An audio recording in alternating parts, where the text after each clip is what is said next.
ஒரு ஹாண்டடான வீடு. யார் அந்த வீட்டுக்கு போனாலும் ஒண்ணு இறந்து போயிடுறாங்க, இல்லனா மர்மமான முறையில காணாம போயிடுறாங்க. அப்படி அந்த வீட்டுல என்னதான் இருக்கு? இப்படி திகிலா அந்த வீடு மாற காரணம் என்ன? இன்னைக்கு நான் சொல்ல போற படத்தோட கதை கண்டிப்பா உங்களுக்கு ஒரு ஹாரர் எக்ஸ்பீரியன்ஸை கொடுக்கும்னு நினைக்கிறேன். வாங்க வீடியோக்குள்ள போகலாம்.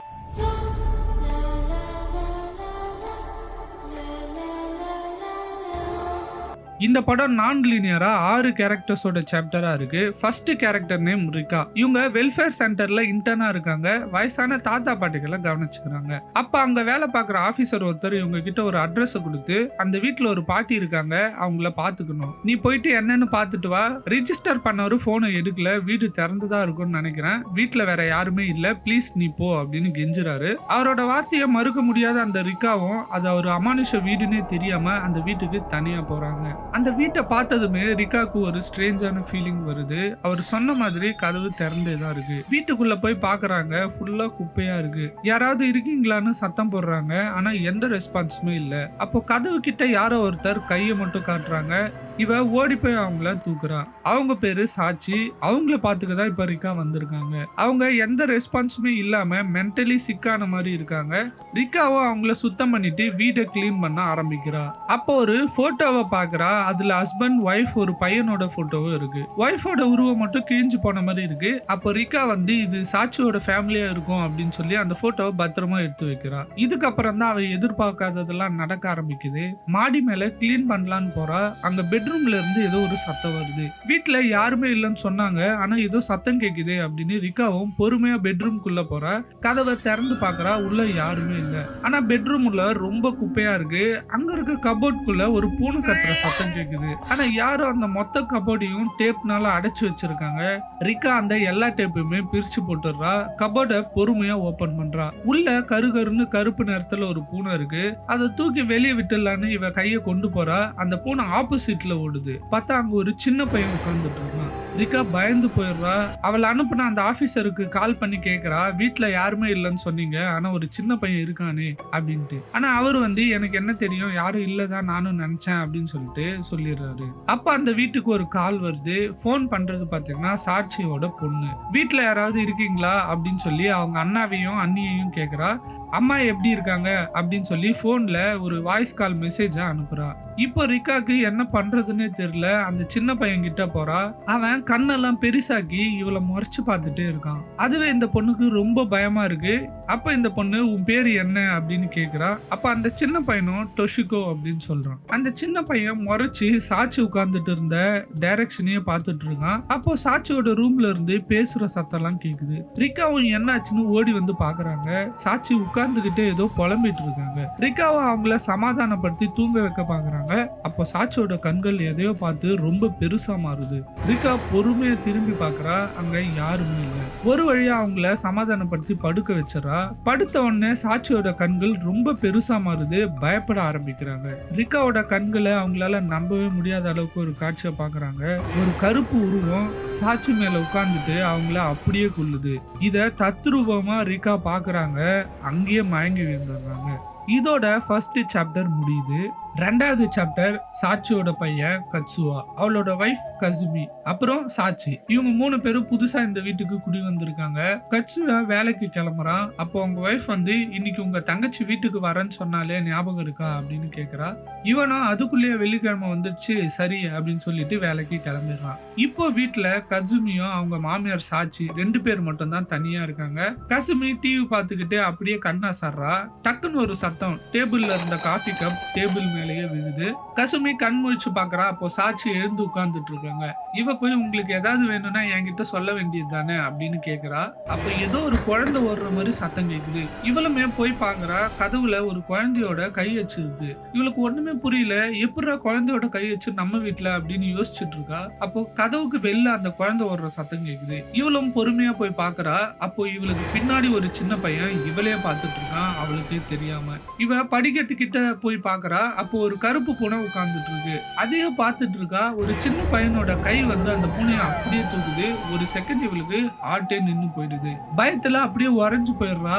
அவள அறியாமலேயே பயத்திலேயே மாடி மேல போய் பாக்குறா. அந்த ரூம்குள்ள போன உடனே பூனையோட சத்தம் மட்டும்தான் கேக்குது. இவளோட சத்தம் எதுவுமே கேட்கல.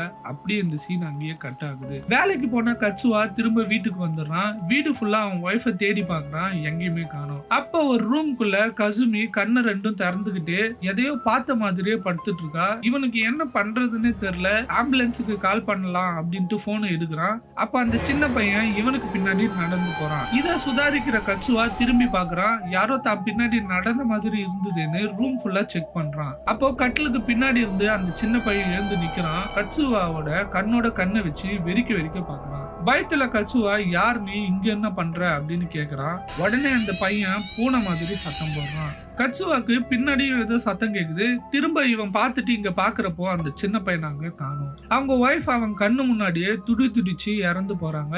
இவன் அதை பார்த்த உடனே இவனுக்குமே ஏதோ ஒண்ணு நடக்குது. இந்த டைம் தான் கட்சுவோட தங்கச்சி உள்ள வரா. வீட்டுல அவ அண்ணன் அண்ணி பேரை கூப்பிட்டு பாக்குறா. யாருமே குரல் கொடுக்கல. யாரும் வீட்டுல இல்ல போல இருக்குன்னு நினைச்சிட்டு அவங்க அம்மா கிட்ட போயிட்டு நான் உனக்கு சமைச்சு தரமா, நம்ம 2 பேரும் சாப்பிடலாம் அப்படின்னு சொல்லிட்டு வாங்கிட்டு வந்த திங்ஸ் எல்லாம் கிச்சன்ல அடிக்கிட்டு இருக்கா. அப்ப இவளுக்கு ஒரு வியர்டான சத்தம் கேக்குது. என்னன்னு இவ போய் பாக்குறப்போ அவங்க அண்ணன் படிக்கட்டுல ஏதோ பறி கொடுத்த மாதிரி உட்கார்ந்துட்டு இருக்கான். இவ பார்த்துட்டு நீ எப்ப வேலைல இருந்து வந்த, அண்ணி எங்க அப்படின்னு கேக்குறா. அவ வெளில போயிருக்கா அப்படின்னு இவன் சொல்றான். அது மட்டும் இல்லாம அவளை புடிச்சு உடனே நீ இங்க இருந்து கிளம்பு அப்படின்னு சொல்லி வெளில தள்ளி கதவு பூட்டிடுறான். கொற்ற மழையில எதுக்கு இவன் நம்மள இப்படி துரத்துறான்னு தெரியாம அவளும் அங்க இருந்து கிளம்பி போயிடுறான். அவளை அனுப்பிட்டு மேல பார்த்து சிரிச்சுக்கிட்டு கட்சுவா மாடி மேல ஏறான். அந்த மாடி மேல ஒரு பொண்ணோட உருவம் நின்னு பார்த்துட்டு இருக்கு. இதோட இந்த சாப்டர் முடியுது. 3வது சாப்டர் ஹிட்டோமி.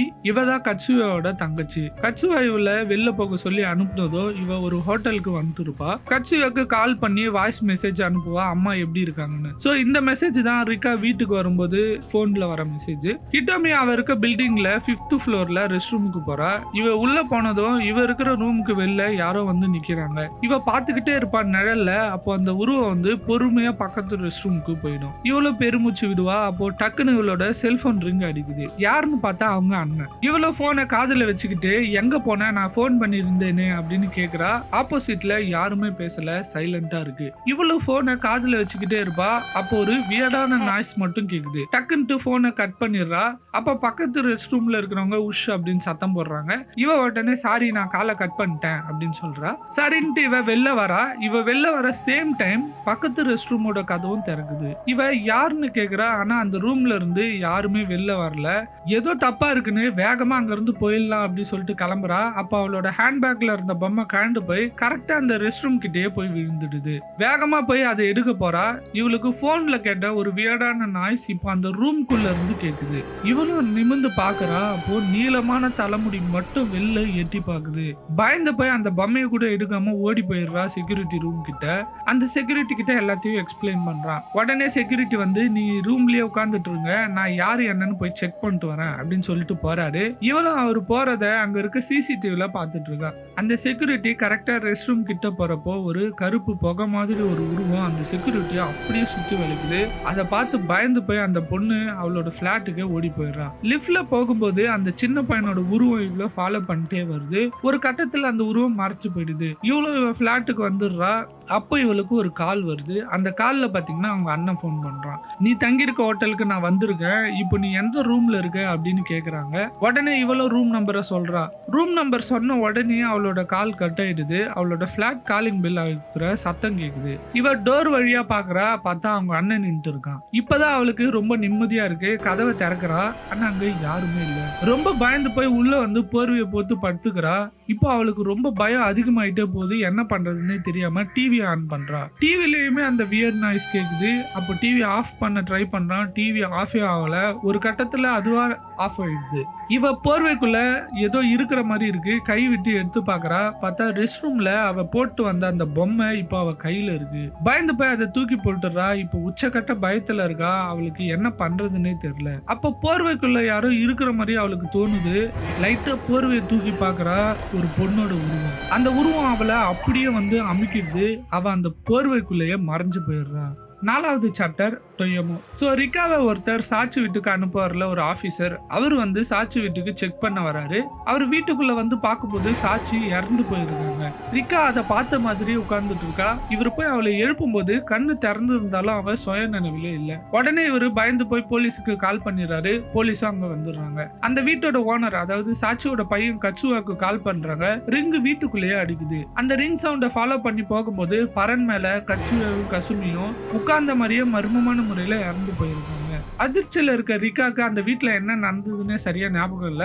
மரிக்கோ ரிக்காவோட பெஸ்ட் ஃப்ரெண்ட், அவங்கள வந்து இப்போ ஹாஸ்பிட்டல்ல கவனிச்சிட்டு இருக்காங்க. டிடெக்டிவ் வந்து ரிக்காவை விசாரிக்கிறாங்க. அப்போ இவ ஒரு சின்ன பையனை பார்த்ததா சொல்றா. ஆனா அவரு அப்படி யாருமே அங்க இல்லையே, கட்சுவா ஃபேமிலிக்கு குழந்தையே இல்ல அப்படின்னு சொல்றாரு. அப்ப ரிக்கா இல்ல நான் பார்த்தேன், அவன் பேரு டொஷிகோன்னு சொல்றா. அது மட்டும் இல்லாம அங்க ஒரு ஃபேமிலி போட்டோ இருந்தது, அதுல அந்த சின்ன பையன் இருந்தா அப்படின்னு சொல்றா. உடனே டிடெக்டிவ் சரி நான் விசாரிக்கிறேன் அப்படின்னு சொல்லிட்டு அங்க இருந்து கிளம்புறாரு. டிடெக்டிவோட அசிஸ்டன்ட் எல்லா டீடைல்ஸுமே கொண்டு வராரு. கட்சுவாவோட சிஸ்டர் பத்தி ஏதாவது தகவல் கிடைச்சதா அப்படின்ட்டு டிடெக்டிவ் கேக்குறாரு. அவங்கள ரீச் பண்ணவே முடியல.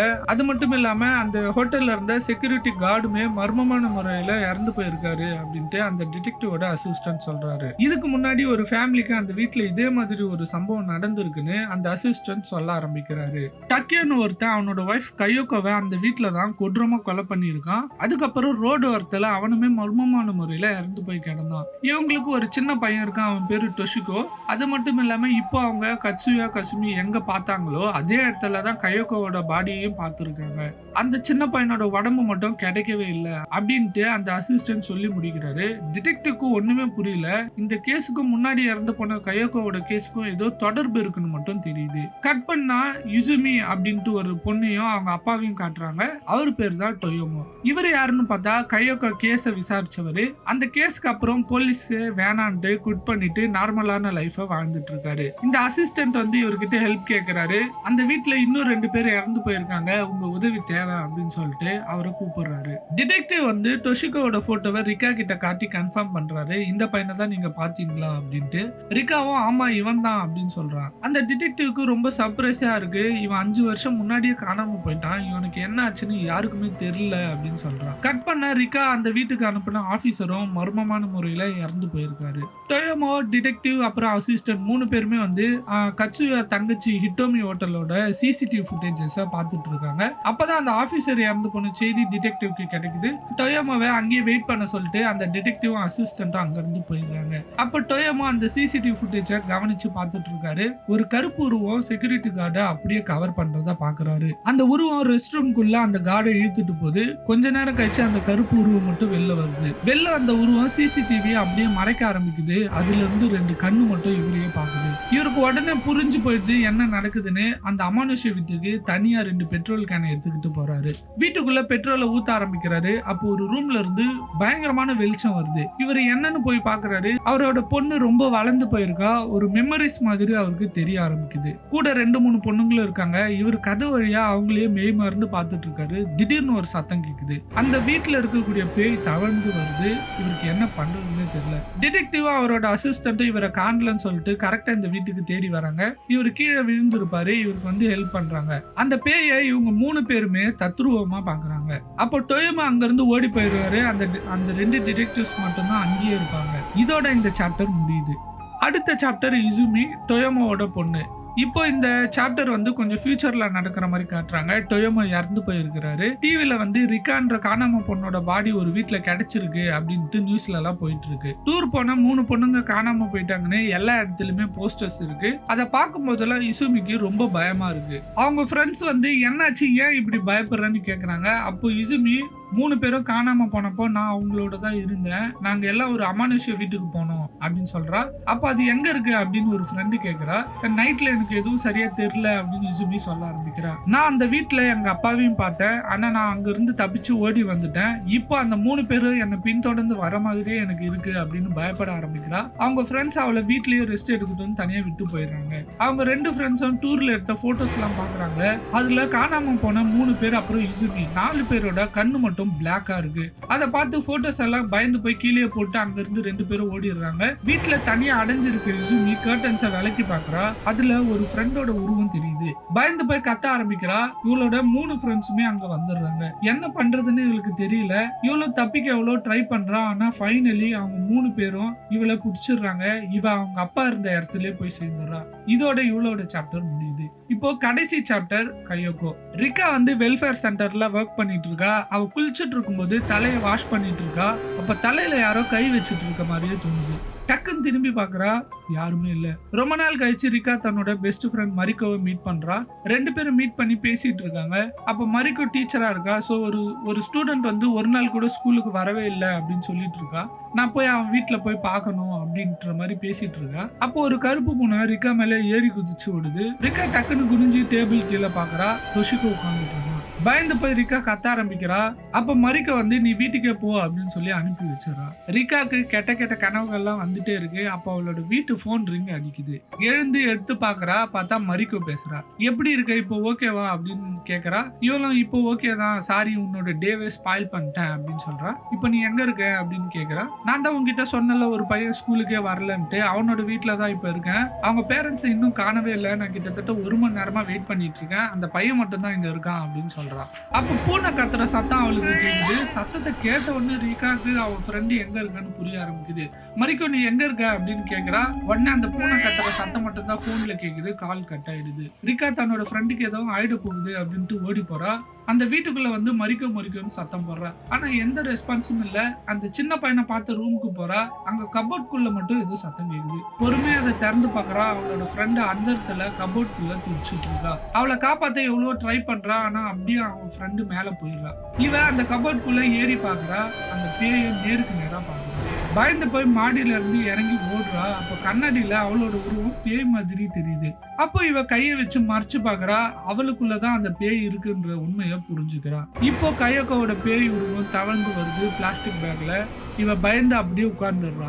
அப்போ அவளுக்கு விஷுவல்ஸ் எல்லாம் வர ஆரம்பிக்குது. ஃபர்ஸ்ட் டைம் இவ அந்த பேயை பார்க்கும் போதே இவளை அந்த கயோகோவோட பேய் பொசஸ் பண்ணிட்டு இருக்கோம். இதுக்கப்புறம் இறந்து போன ஹிட்டோமி, அந்த போலீஸ் டிடெக்டிவ்ஸ் எல்லாருக்குமே பாத்தீங்கன்னா இவளோட உருவம் தான் தெரிஞ்சிருக்கும். இதெல்லாம் இவளுக்கு தெரிஞ்ச உடனே மறுபடியும் இவ கண்ணு திறந்து பாக்குறா. இப்போ கயோகோவை கொன்ன அவளோட ஹஸ்பண்ட் வரான். அப்படியே இவளை பிடிக்கிறான். அப்படியே கட் பண்ணா அதுக்கப்புறம் ஊர்ல நிறைய பேர் காணாம போனாங்க அப்படின்ற போஸ்டர் மட்டும் இருக்கு.